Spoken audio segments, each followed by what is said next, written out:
In a bold move that echoes their past success, the Philadelphia Eagles have once again tapped into the NFL's international player pathway, selecting Nigerian defensive tackle Uar Bernard with the 251st pick in the 7th round of the 2026 NFL Draft.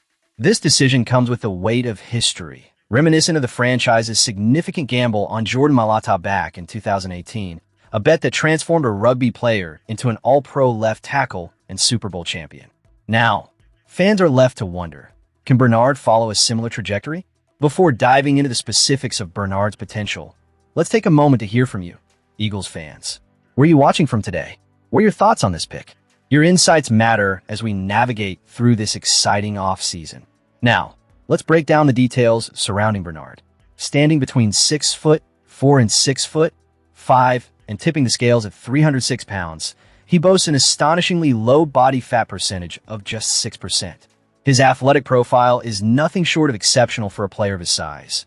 A blistering 4.63-second 40-yard dash, a remarkable 39-inch vertical leap, and a broad jump that stretches out to 10 feet 10 inches, all achieved during the IPP Pro Day and HBC Showcase. Add to that nearly 36-inch arms and 11-inch hands, and you have an athlete who could redefine what it means to be a defensive tackle in the NFL. However, let's not gloss over a critical reality. Despite these jaw-dropping metrics, Bernard has never played organized football. His journey from a farming village in Nigeria, where he first showcased his athleticism on the basketball court, to the NFL is truly unique. After attending several football camps across Africa, one of which was linked to former NFL defensive end Osei Umenyiora, he was ultimately selected into the 2026 IPP class. Remarkably, he only commenced formal training in January 2026, meaning he has transitioned to the NFL in just over 4 months of structured development. That's a staggering leap.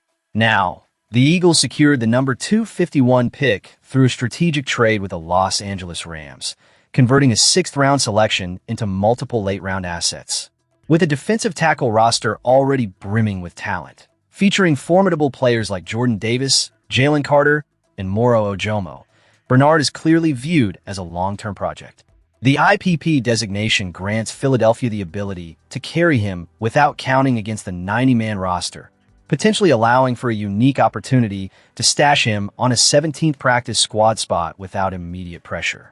Development will be spearheaded by defensive line coach Clint Hurt and player development assistant Matt Leo, who brings his own experience as a former IPP product.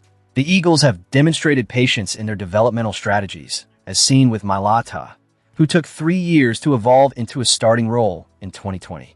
Bernard's growth will similarly be measured in seasons, not weeks. This is a calculated gamble, a high-upside lottery ticket founded on unparalleled athletic data and backed by a proven developmental system. As we reflect on the implications of this election, the Eagles are clearly banking on Bernard's potential to be a future game-changer. His athleticism is undeniable, but the question remains, can he translate that raw talent into the kind of on-field performance that the Eagles need? The road ahead will be long and challenging, but with the right guidance and a supportive environment, the possibilities for Bernard are endless. Now, as we transition to our next piece of news, let's keep the momentum going and dive deeper into the latest developments surrounding our beloved Eagles. As the Philadelphia Eagles celebrate their back-to-back NFC East title for the first time in nearly 20 years, the atmosphere is laced with an undercurrent of concern. The foundation of what many have considered a burgeoning dynasty appears to be cracking under the weight of injuries and age. The Eagles find themselves at a crucial juncture, especially with the upcoming draft looming large on the horizon. The stark reality is that 4 of the Eagles' Pro Bowl-caliber offensive linemen missed significant time in the recent season. Cam Jurgens, in particular, faced a herniated disc that not only sidelined him, but required an epidural injection just for him to suit up in the Super Bowl. The Eagles hold the number 23 pick in the upcoming draft, and what they do with that selection could very well reveal the extent of the damage to this once mighty unit. For a decade, the Eagles have built their offensive line through a meticulous process of drafting and developing talent. Players like Jordan Mailata, Landon Dickerson, Jurgens, Tyler Steen, and Lane Johnson have all risen through the ranks, becoming among the highest paid at their respective positions. This model has paid dividends, But the recent onslaught of injuries and the natural progression of age have started to unravel that success. Jurgen's back surgery and subsequent rehab signify a shift from strength to vulnerability for a unit that has long defined Philadelphia's identity. Jalen Hurts' numbers paint an intriguing picture, completing nearly 65% of his passes and throwing for over 3,200 yards with 25 touchdowns against just 6 interceptions shows promise. However, those figures don't exist in isolation. The pressure on Hurts has been mounting, particularly as injuries have taken their toll on the offensive line, leaving him with less time to make plays. The images from the Super Bowl tell a story of a quarterback under siege, and while Hurts took the blame publicly, the truth is that the protection around him was crumbling. Lane Johnson's salary cap situation adds another layer of complexity. With a cap charge of around $20 million for 2026, cutting him before June 1st carries a significant dead cap penalty. The Eagles' front office, led by Howie Roseman, is navigating a tightrope here. The prospect of a post-June 1 cut offers some relief, but condenses the offseason timeline, limiting the team's ability to add veteran depth and restructure contracts. Johnson's return for another season is a necessary evil, but it doesn't alleviate the looming concerns over the offensive line's durability. As the draft approaches, the Eagles are acutely aware that multiple offensive linemen are projected as first-round talents, with the likes of Francis Mauigoa, Spencer Fano, Caden Proctor, and Monroe Freeling leading the pack. With other teams also feeling the pressure of an aging offensive line, the urgency to snag a quality tackle is palpable. If the Eagles pass on the opportunity at number 23, they risk watching essential prospects fall into the hands of rivals like the Bears and Ravens, who are also in dire need of linemen. The interconnected issues are undeniable. The Eagles have committed significant capital to their homegrown linemen, and now, all those investments are reaching critical mass simultaneously. Injuries are clustering, and the decline of multiple starters is creating a structural crisis. One aging starter can be managed, for overlapping contract cliffs spell disaster. This isn't just about the run game or the salary cap. It's a desperate situation that threatens to unravel the very identity of the team. Cam Jurgens himself articulated the paradox of their Super Bowl run, describing it as both the worst and the best month of his life, given the severity of his injury. Playing through intense pain, he personifies the grit of this team, but the underlying issues cannot be ignored. The center of the Eagles' offensive line is precariously held together by sheer will and medical intervention. Meanwhile, trade rumors surrounding A.J. Brown hint at the front office's long-term strategy. Reports suggest that the Eagles prefer future draft picks rather than immediate assistance, signaling a possible bridge year mentality. The focus appears to be on surviving the aging core in 2026, while leveraging Brown's trade value to rebuild in the following seasons. This long-term view raises questions among fans who expected a stable future following a successful season. If the Eagles choose to draft a lineman at number 23 instead of pursuing defensive talents, they might be handing the advantage to teams drafting behind them. This decision could shift the balance of power, with defensive prospects potentially sliding down the board. The dichotomy of continuity versus fragility is stark. While Johnson's return signals stability, the injury data tells a different story. Should Jurgens' back falter midseason, the Eagles would find themselves scrambling for solutions with limited cap flexibility. The upcoming draft pick is not merely a selection. It's a pivotal decision in a 3-year chess match. Roseman could surprise everyone by trading out of the first round entirely, amassing mid-round picks and future capital, a strategy that aligns with the reported focus on long-range planning. Other teams eyeing offensive line talent may leap ahead of Philadelphia to secure top prospects, further complicating the Eagles' strategy. The cascade of issues stemming from an aging offensive line touches every facet of the team. Hurts' accuracy, the salary cap's maneuverability, and the future of the receiver room. Every decision made in the coming years will inevitably trace back to the trenches, the very foundation upon which this franchise has built its identity. As we transition to the next topic, it's clear that the Eagles are at a critical crossroads, one that will define not just the coming season, but the future trajectory of the franchise itself. What a thrilling draft it has been for the Philadelphia Eagles. As we wrap up our analysis, let's delve into how GM Howie Roseman has yet again showcased his prowess on draft day. This isn't just about filling needs, It's about fortifying the future. Fans, where are you watching from? Leave your thoughts on this draft class in the comments below.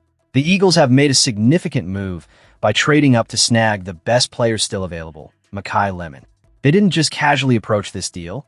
They sent multiple fourth-round picks to the Dallas Cowboys to secure him. This is a clear statement of intent. Lemon, while not the fastest receiver on the field, has an impressive track record from his time at USC, racking up 79 receptions for over 1,150 yards and 11 touchdowns. His experience as a punt returner adds an extra layer of versatility that could be invaluable for Philly. However, this pick also intensifies the ongoing trade rumors surrounding A.J. Brown. With Lemon joining the ranks, it seems increasingly likely that Brown might not be part of the roster next season. The Eagles are clearly preparing for a future without him, as they've bolstered their receiving core behind Devonta Smith. This move gets an A- grade for its strategic value. Next, we saw a surprising pick at number 54 with Eli Stowers, as the Eagles doubled down on pass catchers. While some analysts view him more as a receiver than a tight end, Philadelphia clearly has plans for him at the TE position. His receiving skills are noteworthy, but his blocking still leaves much to be desired. This raises eyebrows, especially with Emmanuel McNeil-Warren still on the board, a position of greater need for the Eagles. While Stowers can develop into a strong asset, this selection yields a B- grade given the pressing need for safety depth. Then we have Markel Bell, a pick that symbolizes everything an Eagles pick embodies. Standing over 6 feet 9 inches and weighing nearly 350 pounds, he may appear to be a reach based on pre-draft projections. But Roseman is known to go after his guys, and this is no exception. If Bell develops as anticipated, he could emerge as a future replacement for Lane Johnson. This pick garners a solid B+ grade. The acquisition of Jonathan Greenard marked a high point in the draft for the Eagles, as rumors swirled for months before the deal was finalized. Trading a third-rounder this year along with a future third for Greenard and a seventh this year is a savvy move.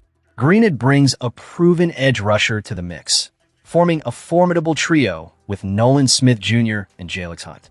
Plus, with a 4-year, $100 million extension in hand, this trade is a clear win for the Eagles, earning an A grade. Cole Payton enters the fold as the latest addition to the Eagles quarterback factory. While not the most polished passer, his running style offers intriguing possibilities, particularly in a Taysom Hill-type role. However, the Eagles might have missed an opportunity to strengthen their defense here, as Payton becomes the 4th consecutive offensive player selected.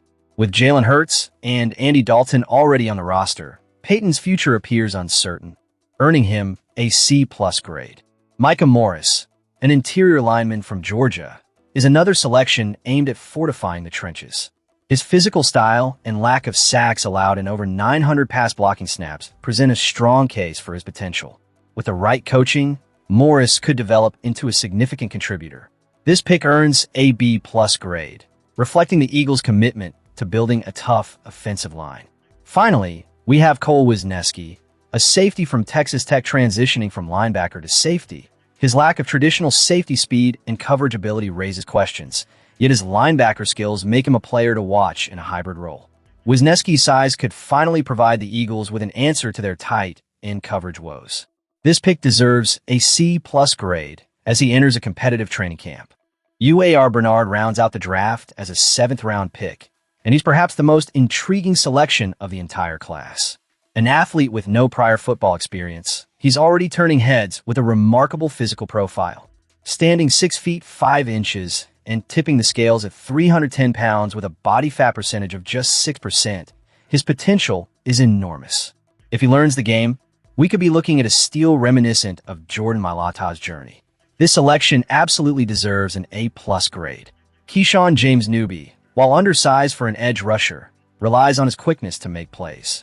However, his size could be a liability when facing NFL-caliber competition, leading to a C- grade for this pick.